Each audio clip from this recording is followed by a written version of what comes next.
Donc là, moi je vais faire un petit soin de trachéo. Ici, on est à l'USPC, unité de soins prolongés complexes.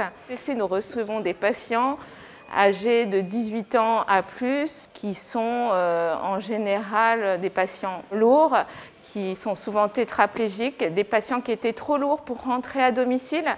Nous avons une équipe soignante, donc un cadre de santé, des infirmières et des aides-soignants avec un effectif de 6 aides-soignants le matin, 4 l'après-midi. Cela fait 13 ans que j'exerce le métier d'aide-soignant. J'ai travaillé un petit peu partout, j'ai fait des soins à domicile, j'ai fait de la cancérologie et de la gériatrie. Ça fait 2 ans que je suis aide-soignante et j'ai intégré la PHP il y a 1 an. Je voulais rester dans le public. Il y a tellement de services que du coup c'est varié, on peut changer de service régulièrement, toujours avoir de la technique et d'apprendre tous les jours en fait. Le rôle d'aide-soignant consiste évidemment à des soins de nursing, des aides à l'alimentation, au coucher, au lever, mais aussi également beaucoup de soins techniques. C'est un métier aussi qui est extrêmement physique, mais on a la chance dans ce service à l'USPC d'avoir du matériel.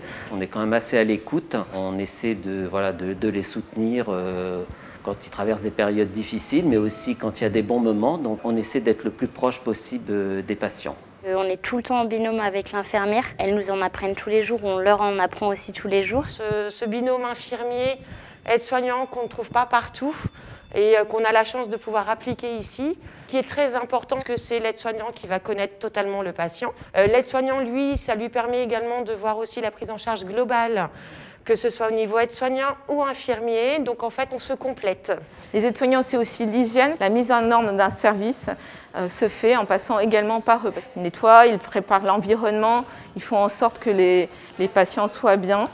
La sonnette, ah bah tu lui as mis, c'est ça. Je vais rajouter un sac poubelle.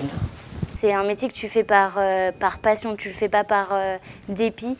Psychologiquement, quand on est jeune diplômé, quand on arrive ici, ça peut être très compliqué parce que y a le relationnel avec le patient qu'on crée. On sait que ils resteront pas et de dire que ça pourrait être nous à sa place.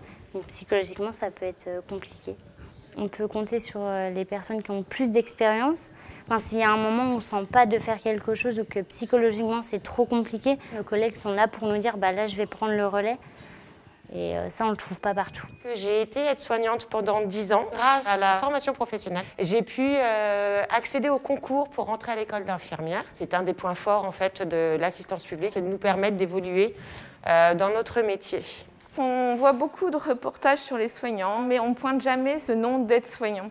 On le sait qu'ils existent, les patients savent qu'ils existent, mais ils ont un rôle essentiel. Et je crois que cette profession devrait avoir toute notre reconnaissance parce qu'ils sont vraiment en première ligne et ils font un métier qui est extraordinaire.